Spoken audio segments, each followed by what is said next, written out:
Good evening बच्चों। जैसा कि आप लोगों को मालूम है, हम लोग Satish Chandra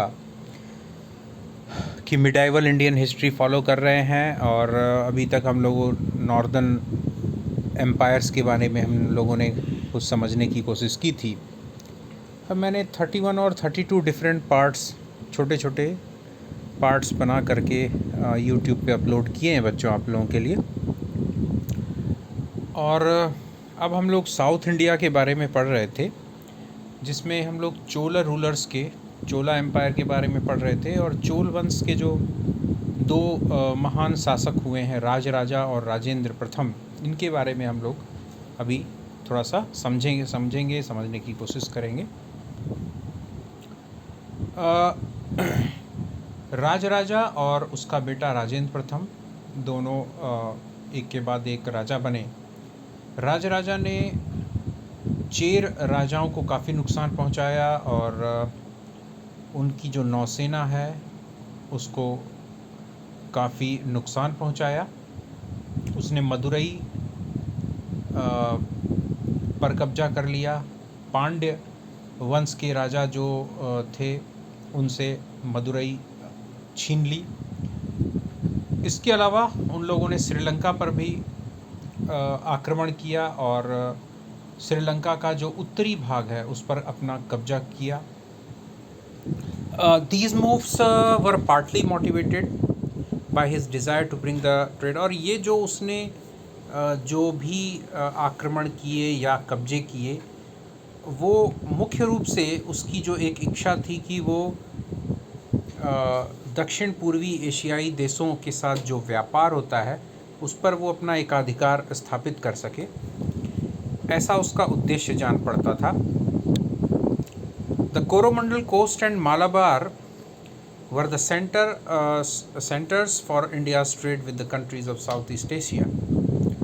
One of his naval exploits was the conquest of the Maldives. Rajaraja annexed the northwestern parts of the Ganga kingdom in Karnataka and Ovaranvengi. उस समय कोरोमंडल कोस्ट और मालाबार के जो तटीय जो ख़ास तौर से बंदरगाह होते थे, वो मुख्य रूप से भारत का जो दक्षिण पूर्वी एशियाई देशों से जो व्यापार होता था उसके लिए वो जाने जाते थे। और वो चाहता था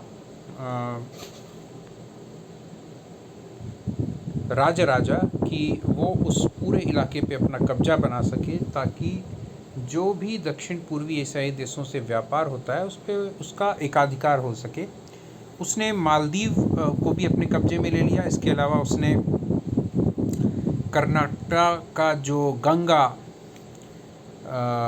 साम्राज्य था उसके उत्तर पश्चिमी इलाकों पर भी उसने कब्जा किया और वेंगी को भी अपने कब्जे में लाने का प्रयास किया। Rajendra had been appointed heir apparent in his father's lifetime and had considerable experience in administration and warfare before his accession to the throne. Rajendra जो था, राजेंद्र प्रथम जो था, उसके पिता यानी राजराजा जब जीवित थे उसी समय राजराजा ने राजेंद्र को अपना उत्तराधिकारी घोषित कर दिया था और वो अपने पिता के साथ बहुत सारे प्रशासनिक कार्यों में लगा रहता था। और इसके अलावा उसने बहुत सारी जो लड़ाइयाँ भी बिना राजा रहते हुए भी लड़ी, तो उसको एक बहुत लंबा और एक बहुत अच्छा या कह लीजिए एक सघन अनुभव था राज चलाने का। सिंहासन पर बैठने से पहले ही उसने काफ़ी अनुभव ले लिया था। He carried forward the annexionist policy of Rajaraja by completely overrunning the Pandya and Chera countries and including them in his empire. और उसने जो विस्तारवादी जो नीति थी अपने पिता की, उसको आगे बढ़ाया उसने पांड्या और चेरा राज्यों को अपने साम्राज्य में मिला लिया। The conquest of Sri Lanka was also completed with the crown and royal insignia of the king and queen of Sri Lanka being captured in a battle. Sri Lanka was not able to free herself from the Chola control for another 50 years. और श्रीलंका के साथ उसने युद्ध किया और उसने राजा रानी दोनों को एक तरह से बंधक बना लिया और पूरी तरह से श्रीलंका को अपने कब्जे में ले लिया। और आगे आने वाले 50 वर्षों तक श्रीलंका ने अपने आप को स्वतंत्र करने में या स्वतंत्र होने में असमर्थता व्यक्त की, यानी श्रीलंका अगले 50 वर्षों तक चोल साम्राज्य का एक हिस्सा बना रहा। Rajaraja and Rajendra I marked their victories by erecting a number of Shiva and Vishnu temples at various places. The most famous of these was the Brihadeswara temple at Tanjore, which was completed in 1010 CE. The Chola rulers adopted the practice of having inscriptions written on the walls of these temples, giving a historical narrative of their victories. That is why we know a great deal more about the Cholas than their predecessors. राजा और राजेंद्र प्रथम ने अपनी जो जीत है, विभिन्न जो उन्होंने जीतें दर्ज की, उसके सिंबल के तौर पे उन्होंने बहुत जगह पर भगवान शिव और भगवान विष्णु के मंदिर बनवाए। इनमें जो प्रसिद्ध मंदिर है तंजौर में बृहदेश्वर मंदिर, जो कि 1010 CE में कंप्लीट हुआ। चोल राजाओं ने भी जो एक परंपरा थी दीवार पर लिखने की, खोद कर लिखने की, इंस्क्रिप्शन मंदिरों की दीवारों पर खास तौर से अपनी विजय का महिमा मंडन लिखित रूप में करने की जो परंपरा है उसको आगे बढ़ाई। और इसलिए भी हम लोग जो है चोल और उनके आने वाले राजाओं, आगे आने वाले राजाओं के बारे में काफ़ी कुछ हम जानकारी जुटा सके इन इंस्क्रिप्शंस के कारण, इन रिटन इंस्क्रिप्शंस के कारण। One of the most remarkable exploits in the rain of Rajendra first was the march across Kalinga to Bengal, in which the Chola armies crossed the river Ganga and defeated 2 local kings. This expedition, which was led by a Chola general, took place in 1022 and followed in reverse the same route which the great conqueror Samudragupta had followed.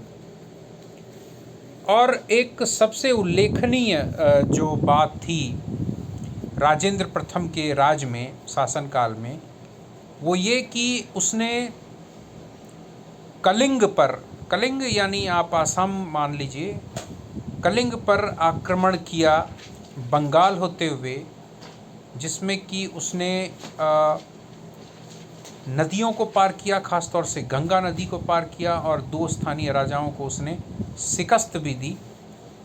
इस अभियान में एक जो है एक Chola general था और ये 1022 ईस्वी में हुआ।